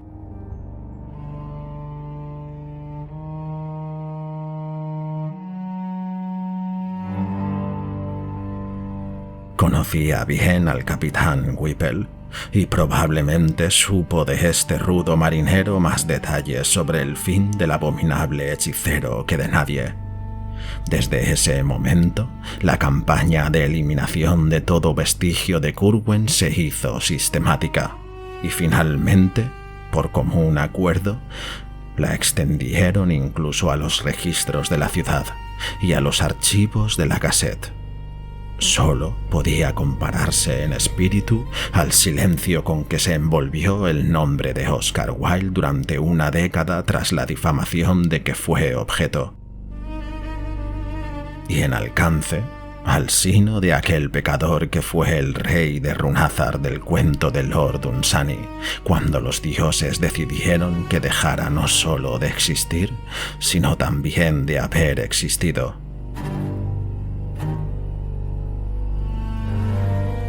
La señora Tillinghast, como fue conocida la viuda a partir de 1772, vendió la casa de Olney Court y se mudó a Powers Lane con su padre, con quien vivió hasta su muerte en 1817.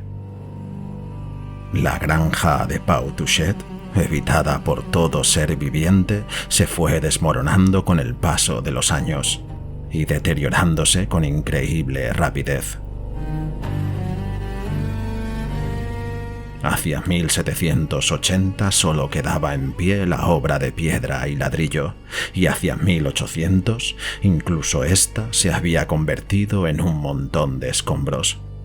Nadie se atrevió a cruzar los enmarañados matorrales del río, detrás de los cuales podía estar la puerta del ribazo, ni intentó representarse ante los ojos de la imaginación el escenario en el que Joseph Curwen se evadió de los horrores que había creado.